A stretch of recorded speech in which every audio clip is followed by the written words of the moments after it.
How mankind was saved from extinction. Vishnu's first avatar, the Matsya. Once upon a time, there lived a good and holy man called Manu.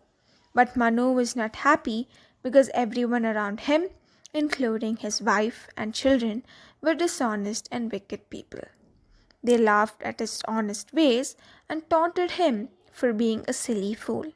But Manu refused to be swayed by their words and went about life in a quiet and righteous fashion. Sometimes, though, he would become very sad and desperate, and then he would fold his hands in prayer and beseech the gods he prayed to every day. When will you take me away from these evil people?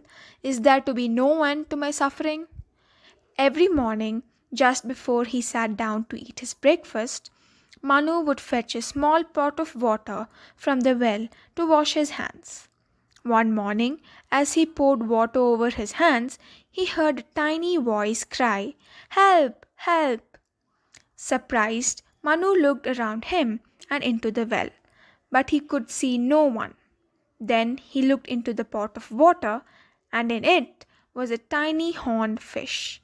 As Manu watched, the fish opened its mouth and spoke to him in human voice, "Preserve me, and I will preserve you." Manu smiled and said, "Don't worry, I shall not harm you. But how will you help me? You're so tiny that a frog can swallow you in one gulp." The fish swam a full circle and said, "I cannot reveal the future to you, but preserve me, and I shall preserve you." So Manu left the fish in the little pot and put it away in a safe place. He knew if his children saw the fish, they would kill it just for fun. Every day Manu fed the fish and it talked to him about life and the importance of being a good human being. The fish grew rapidly and soon he had to move it to a tank at the bottom of his garden. But the fish continued to grow and so he moved it to a nearby lake. But it wouldn't stop growing and Manu turned to the fish for help. "You will soon be bigger than the lake. Where shall I keep you now?" "Take me to the ocean and come to see me every day. Soon it will be time for me to fulfill the purpose for which I was sent here." The fish said, and Manu did as it asked him to. The ocean was a few hours away from his house. After the fish moved to the ocean, Manu would go there every evening with a bag of puffed rice. When he scattered the rice on the waves, the fish would appear before him. One evening, it was waiting for Manu, and when he walked into the waves, the fish said, "Manu, the time has come for you to plan your escape. I want you to build a ship and keep in it the seed of every living being. You too must live in it. Do not stay in your house once the ship is ready."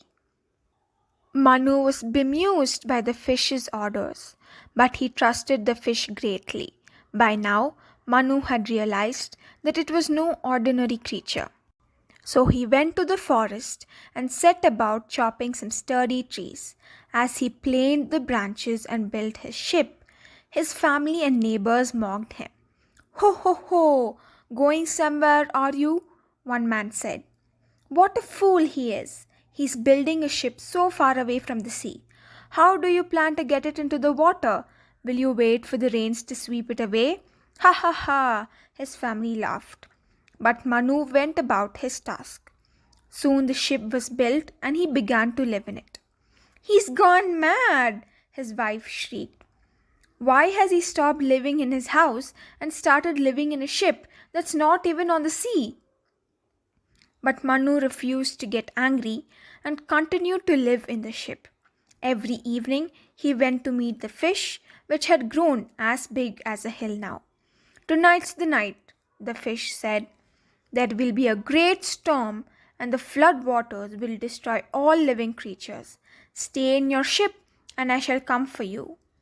Manu rushed home to warn his family and the whole town. "Come into my ship. You will be safe there. The flood waters will kill all of you," he cried. But no one would listen to him. That night, a great storm blew. It was a storm so powerful that no one had seen anything like that before. Rain poured down in torrents, lightning flashed continuously, and the waters of the ocean rose higher and higher. Soon the whole world was submerged.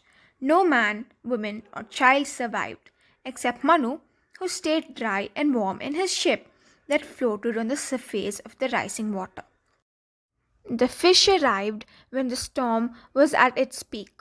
Manu, it said, fasten a cable from the ship to my horn.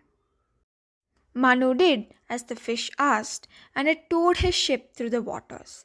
They sailed high above the Himalayan peaks and the tall mountains of the world. The journey took many days and years, and Manu began to feel lonely. He missed human company. Is the world to end with me? He worried.